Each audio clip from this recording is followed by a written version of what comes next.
वैकुंठ लोक गमन।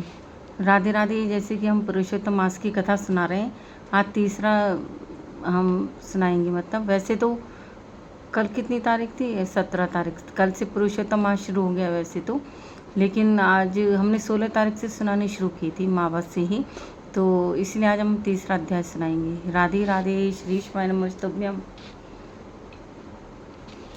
हे नारद जी, जो कुछ भगवान कृष्ण ने राजा युधिष्ठिर से कहा वही मैं तुमसे कहता हूँ। एक समय धर्मराज युधिष्ठिर जुए में दुर्योधन से सब कुछ हार गई तो द्रौपदी को बालों से पकड़कर दुष्ट दुशासन ने खींचा और वस्त्र भी पकड़कर खींचे तो कृष्ण भगवान ने रक्षा की। उसके पश्चात युधिष्ठिर आदि राज्य को छोड़कर काम्यक वन को चले गए। वहाँ पर वन में युधिष्ठिर द्रौपदी आदि बाल बिखरे वन में रहने वाली हाथियों की तरह वन के फलों को खाकर अति दुख को प्राप्त हुए। एक समय देवकी के पुत्र श्री कृष्ण भगवान उनको दुखी जानकर काम्यक वन को गए। उस समय युधिष्ठिर आदि भी श्री कृष्ण भगवान को देखकर ऐसे प्रसन्न हुए मानो देह में प्राण आ गए हों। वे बड़े प्रेम से मिले। युधिष्ठिर आदि श्री कृष्ण भगवान को देखकर ऐसे प्रसन्न मानो देह में प्राण आ गए हों। वे बड़े प्रेम से मिले और हरि के चरण कमलों में नमस्कार किया। द्रौपदी ने भी प्रणाम किया। या राजा युधिष्ठिर को दुखी देखकर और ऐसी द्रौपदी को दुखी देखकर श्री कृष्ण भगवान भी अत्यंत दुखी हुए। जब विश्वात्मा भक्त वत्सल भगवान ने दुर्योधन को भस्म करने के लिए क्रोध किया तो मानो करोड़ों कराल के समान मुख में प्रलय काल की अग्नि उठी हो और दांतों को घीस पीसते हुए मानो त्रिलोक को भस्म कर देंगे। तब अर्जुन भय से कांप उठा। युधिष्ठिर और द्रौपदी तथा दूसरे उपस्थित वृंद हाथ जोड़कर भगवान को प्रसन्न करने के लिए स्तुति करने लगे।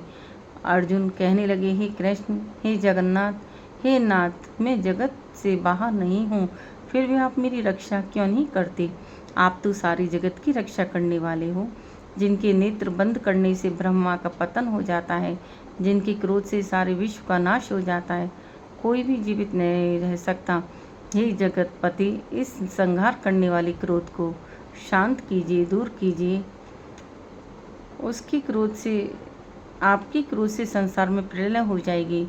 भगवान कहने लगे, हे नारद जी। अर्जुन इस प्रकार कहकर हाथ जोड़कर श्री कृष्ण भगवान को नमस्कार करने लगे।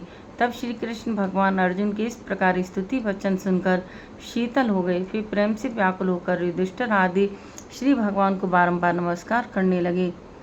श्री नारायण कहने लगे, हे नारद जी, इस प्रकार प्रेम से मग्न हो सिर झुकाकर हाथ जोड़ बारंबार भगवान कृष्ण को नमस्कार कर अर्जुन ने भगवान श्री कृष्ण से जो प्रश्न किया यह मैं तुमसे कहता हूँ।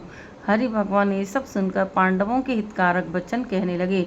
कृष्ण जी कहने लगे, हे अर्जुन, मेरे वचनों को सुनो और सामने जो अपूर्व प्रश्न किया है इस समय मैं इसका उत्तर देने को समर्थ नहीं।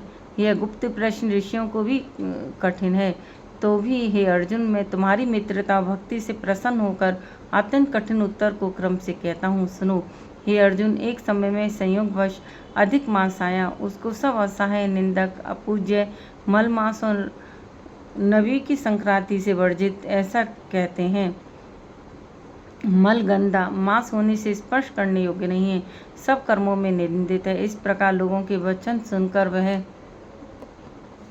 वह मलमास कांति निरुद्ध योगी दुखों से युक्त मेरे पास आया और वैकुंठ में जहाँ पर मैं निवास करता था स्वर्ण के सिंहासन पर बैठे हुए देखकर मुझको दंडवत प्रणाम किया और दोनों हाथ जोड़ नेत्रों से आंसू बहाता हुआ इस प्रकार कहने लगा। आगे बाद में सुनाएंगे। चतुर्थ अध्याय। राधे राधे। तो वो कथा को लाइक करना, शेयर करना और जिसने सब्सक्राइब नहीं किया सब्सक्राइब करना। राधे राधे।